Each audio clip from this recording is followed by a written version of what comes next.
Hey, what's up and welcome. I am Matthew Msingati and I am your script doctor from Dibaza. Why in South Africa we can't craft compelling TV shows? We can't make series. Our television now, it's boring. As a result, DSTV is cancelling a lot of shows. So in this video, I am going to help you to gain a skill that will assist you to craft compelling TV shows. These guys are just lacking on the fundamentals of story, simply because in South Africa, we think that film or story, it's big cameras, big production, celebrities, as you might have seen them. Very few television shows that doesn't boast with their big names on the screens. Let me tell you the secret. Names are not important. Story is important. So where do we begin? What is their fundamental mistake? Here is the problem.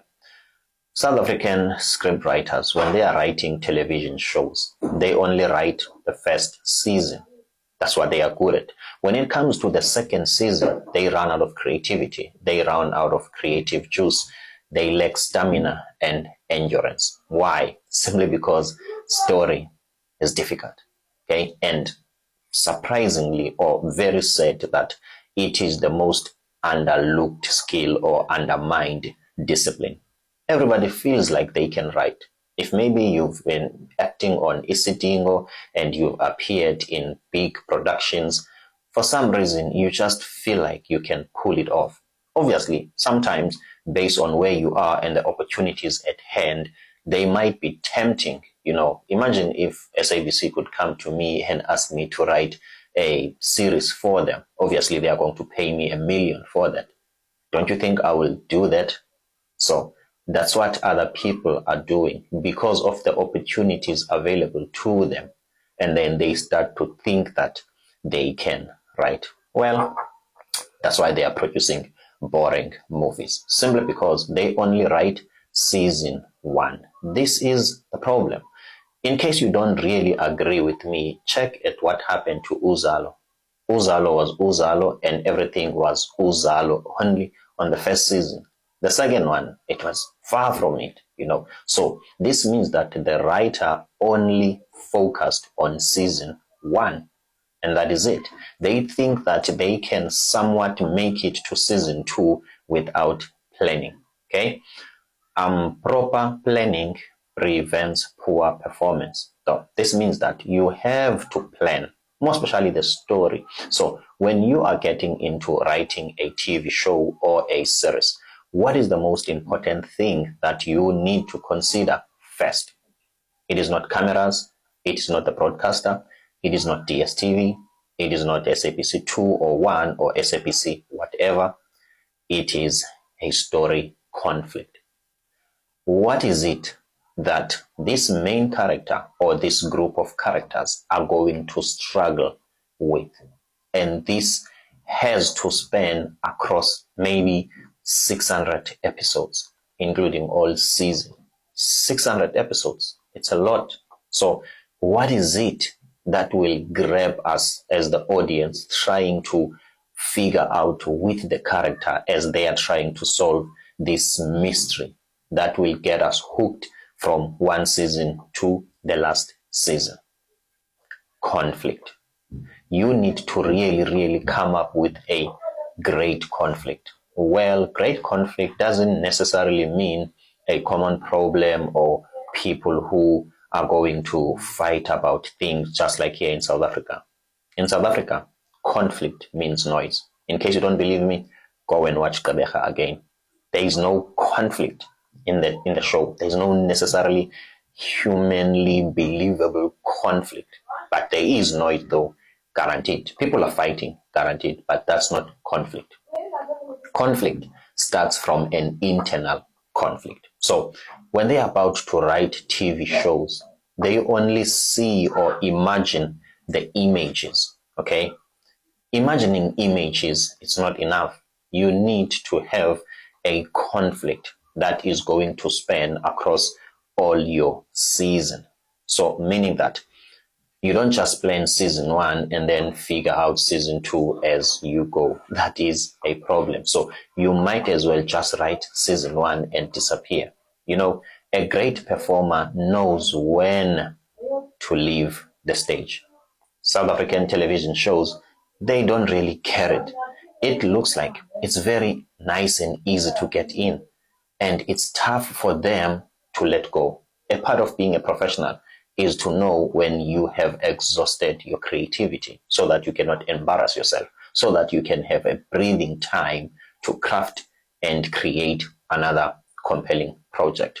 I don't know much about Zonke, the singer. I don't really know much about her.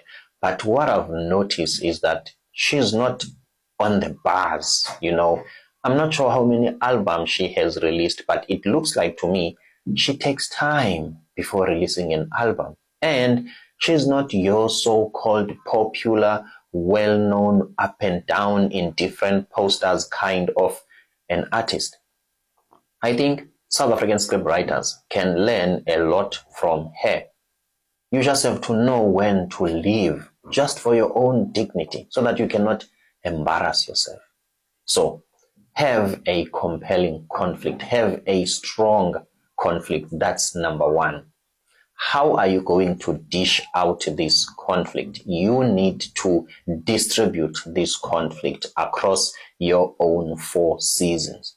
Not just one season, no, across your own 4 seasons. You need to craft and plan and have some cliffhangers, things that are going to push us to look forward to season 2, so that everything could be in sync. So meaning that you don't just get into season 1 and that is it. No, you plan the entire thing. Now that you've got a great conflict, then you distribute the conflict. How is it going to span across all these seasons? And then you name your seasons accordingly. For instance, season 1, the beginning; season 2, the collapse; season 3, the reunion. Okay, simply because each and every season has got some sort of a great message. And then from then you take that conflict, you distribute it in your own episode. Okay, that's why also episodes have got name. Okay, episode 1, the beginning; episode 2, the rise of the conflict; episode 3, and whatever. One of the greatest weakness that makes South African television shows very poor and weak. South African script writers cannot differentiate between the location and the setting. Gqeberha, the Empire, where it was shot in Gqeberha, where is the setting of the story in Gqeberha? You guys can improve from that. Kings of Joburg, where it was shot in Joburg, what is the story world? It's Joburg. Queenstown Kings or whatever, where the film was shot in Queenstown, what is the setting of the story in Queenstown?